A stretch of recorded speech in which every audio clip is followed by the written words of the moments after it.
Alright guys, welcome back to Cargon and a promised episode overdue on what we do when we don't have electricity. Currently we do, but just wanted to demonstrate, I believe we've logged 31 nights or so since we started this journey almost 4 months ago, that we had no shore or 110 power. So that there is the Maxoak AC 50S as in Sierra Bluetti. Even with some good discount codes I had, it still ran us about $325. So essentially that is a solar system all enclosed in that box, meaning it has a 37 amp hour battery, a pure sine wave inverter that converts to 110. You want pure sine wave to have the cleanest energy to charge electrical devices so you don't risk harm to them. Bottom left quadrant down there, you've got 4 USBs, and where the black and red cord, that's our 12 volt that runs up, all hidden in the ceiling there, and powers that magical Maxoak fan, which saves us many nights, brings in cool air, sucks out warm air. And then if you take a close look right there, you have 2 110 plugs. So again, how this works is I've got a power strip right there that's lit up by shore power. We've got another one here on the side just underneath the fan. Those are actually plugs that come in below here. And that's plugged in, like I said, to the 110, but what we can do is unplug those below, bring them up to the 110 outlets there, and those will light up just the same and power us through.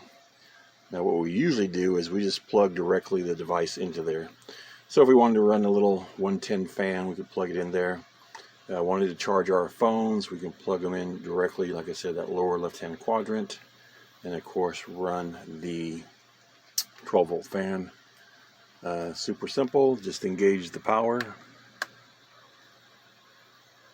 and that shows that we are 100% full. And there's your DC option. Yeah, I've got to hold it down a couple seconds. There you go. That's lights that up, and you can see the red light on the 12 volt cord, meaning that's powered, so the Maxoak fan is ready to run. And if we wanted to run 110, that lights up those two guys, and there you go. So yeah, it's been a great option generally for our needs. Again, laptop, iPad, phones, the Maxoak fan, it'll run us easily 4 days. So again, that's a self-contained unit, has all your digital displays, fused inside, etc. With a 2-year warranty from Bluetti. Been super happy with that. So the question becomes, well, how do we charge that battery inside? And we'll get to that next. So we have 3 ways to charge your solar generator. One is by solar panel. Now Bluetti would like for you to spend about $400 for their tri-fold portable solar panel, 120 watts. Well, I didn't want to go that way, so we spent $90 for a 100 watt panel. Does it tri-fold? No. But what it does do is put about $300 in my tri-fold wallet. So simple as that is, a couple bungee cords with the headrest there, and it travels just well. So again, charge with a panel, 12 volt or AC. So we'll get out a couple more details and get the box out here in just a second. So again, the 3 options, the traditional electric plug, and if you notice, this plug is the same as this plug, is the same as this plug. They all plug back into the back of the Bluetti, so you're not messing with 3 different types of plugs there. And traditional car charge, 12 volt off your cigarette lighter. And then here is the solar panel all set up, ready to go, capturing some of that magnificent sun. and is pretty much as straightforward as you can get. We went about 11 days in the forest, and we ran to town one day, so we were able to bump up the solar generator using the 12 volt in the truck for a couple hours. So we actually only needed this once. We were down to about 20% remaining. This puppy just cranked it out in about 6 hours, which was about the same as with an electric charge. About 6 hours, the magnificent Colorado sun, perfectly aimed, about 10 in the morning at the clear blue sky, got us back to full. And again, about 6 to 7 hours as well when we're that depleted with the electrical charge. So that's worked out great. Will we keep it around when we get back and live in the travel trailer? We'll keep it around. RV parks or state parks are known to lose power as well.